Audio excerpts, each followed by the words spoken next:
नमस्कार. सध्या आता नवीन विहीर अनुदान योजना सुरू झालेली आहे. यासाठी अर्ज आता करणे सुरू झालेले आहे. तर यासाठी अर्ज कसा करायचा, कागदपत्रे कोणती लागतील आणि यासाठी खर्च किती येईल याची आपण सविस्तर माहिती या व्हिडिओच्या माध्यमातून घेणार आहोत. जर तुम्ही आपल्या चॅनलवर नवीन असाल तर आताच आपल्या चॅनलला सबस्क्राईब करून ठेवा. तर आता नवीन विहीर खोदण्यासाठी मिळणार 4 लाखापर्यंत अनुदान. महाराष्ट्रातील शेती ही पूर्णपणे पावसाच्या लहरीपणावर अवलंबून असते. कधी अवेळी पाऊस तर कधी कोरडा दुष्काळ.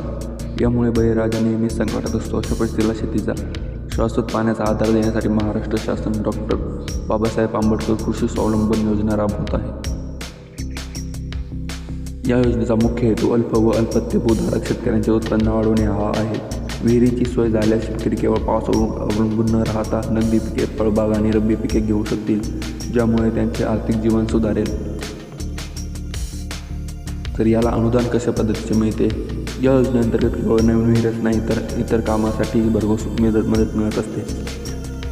कामाचे प्रकार: नवीन विहीर खोदणे 2.5 लाख ते 4 लाखापर्यंत, जुन्या विहिरीची दुरुस्ती करण्यासाठी 50,000 पर्यंत, तर इनवेल बोअरिंग करण्यासाठी 20,000, सौरपंप किंवा इलेक्ट्रिक पंपसाठी 25,000, वीज जोडणी खर्च 10,000, शेततळ्याचे प्लास्टिक अस्थिरीकरणसाठी 1 लाख रुपयापर्यंत.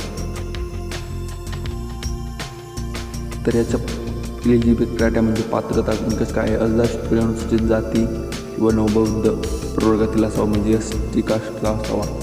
जर तुम्ही SC कास्ट नाही, OBC समजा इतर ओपन जनरल कोणतीही कास्ट असेल तर त्यासाठी तुम्ही मनरेगातून अर्ज करू शकता. तिथेही तुम्हाला नवीन खोदण्यासाठी मनरेगाच्या माध्यमातून 5 लाख रुपयांपर्यंत अनुदान मिळत असते. तर त्यासाठी पूर्ण व्हिडिओ हवा असेल तर कमेंटमध्ये मनरेगा असं टाईप करून सेंड करा. त्यावर लवकरच एक व्हिडिओ बनवला जाईल. धन्यवाद.